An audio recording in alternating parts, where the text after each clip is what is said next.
আজকে বাগানে গাছে আমি দুই ধরনের স্প্রে করব। একটাতে হচ্ছে ছোট গাছে আমি হচ্ছে কীটনাশক মাকড়নাশক স্প্রে করব। আবার আরেক সাইডে হচ্ছে আমার যেখানে নাকি সবজি আসছে কিংবা আছে এখনো আছে সেগুলোতে হচ্ছে আমি অন্যভাবে স্প্রে করব। সেগুলোতে আমি ভিটামিন বা এই ধরনের অনুখাদ্য যেগুলো আছে সেগুলো মিক্স করে স্প্রে করব।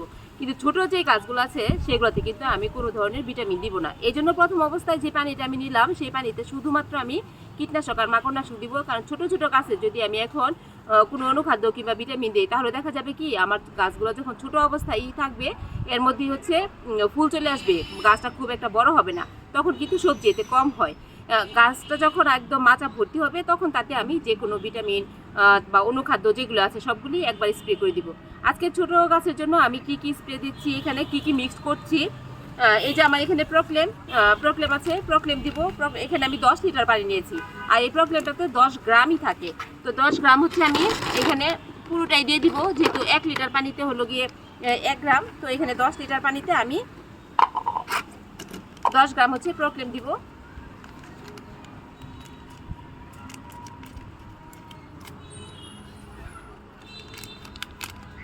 তার সাথে দিব হচ্ছে ভার্জিমেক, 10 মিলি ভার্জিমেক দিব। আমি এই কর্ক দিয়ে মাপবো। মিলিটা আমরা হচ্ছে যে প্লাস্টিকের যে ড্রপারগুলো আছে সিরিজগুলো আছে সেগুলো দিয়ে আমরা মিলি মাপবো। আমি এখানে এটা মাপতে মাপতে আমার একটা অভ্যাস হয়ে গেছে, এই জন্য কিন্তু আমি এইভাবে মাপলাম। যার মানে প্র্যাকটিস অভ্যাস আছে সে এইভাবে মাপবে, আমি এইভাবেই মাপলাম। আমার এখানে আর নাই, আমি একটু দিয়ে ফেলবো।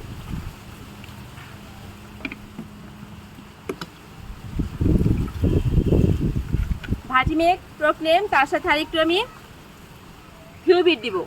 কিউবিটও আমি এখানে 2 চা চামচ দিব। 1 চা চামচ সমান হচ্ছে 5 গ্রাম, 1 গ্রাম পরিমাণে দিব। যেহেতু থিউবিটটা আমার ছত্রাকনাশক মাকড়নাশক প্লাস সালফারের কাজ করবে, এই জন্য আমি এটার সাথে থিউবিট দিব। এগুলো কিন্তু আমার ছোট গাছের জন্য। তার সাথে একটু ইপসম সল্ট দিব। ইপসম সল্ট দিলে গাছের পাতাগুলো সবুজ থাকবে, সুন্দর থাকবে, এই জন্য আমি এটাতে ইপসম সল্ট দিব। ইপসম সল্ট কিন্তু 2 ধরনের কাজই করে, গাছের পাতা সবুজও রাখে, তার উপর আবার হচ্ছে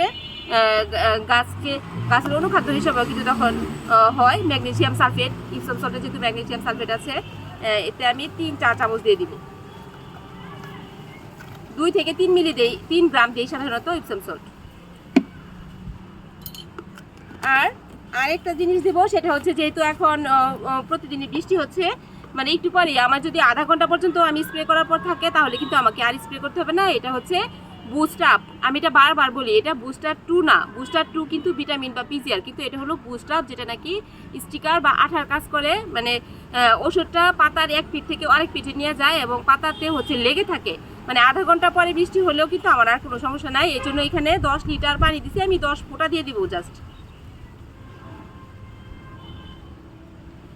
এই হলো আমার ছোট গাছের মিক্সচার আমি তৈরি করে ফেললাম। তারপরে হচ্ছে আমি অন্য গাছে যেটা দিব সেটা হলো এই যে বোরন দিব, তারপরে হচ্ছে জিঙ্ক দিব, আর এটাতে আছে হচ্ছে আমার সাদা পটাশ। অনেকে হচ্ছে এই প্যাকেটগুলোকে ভালো করে দেখতে চাইছো, এটা বাজারে গিয়ে বললেই হয় চিলেটেড জিঙ্ক, যেটা বললেই হয় জিঙ্ক বা চিলেটেড জিঙ্ক, অনেক ধরনের নাম আছে। এই হলো চিলেটেড জিঙ্ক, আর হলো যে বোরন, সোলোবার বোরন, হ্যাঁ বললেই হবে যে এই যে বোরন, সোলোবার বোরন। আর হলো সাদা পটাশ বা কুইক পটাশ, যেটা এই সাদা পটাশ কুইক পটাশ সেটা বের করলাম না। এটা হচ্ছে এই 3টা হলো আমি তারপরে মিক্স করব। আগে হচ্ছে আমি এখন এই কীটনাশক মাকড়নাশকগুলো আমার ছোটো গাছে হচ্ছে এখন শুধু স্প্রে করব।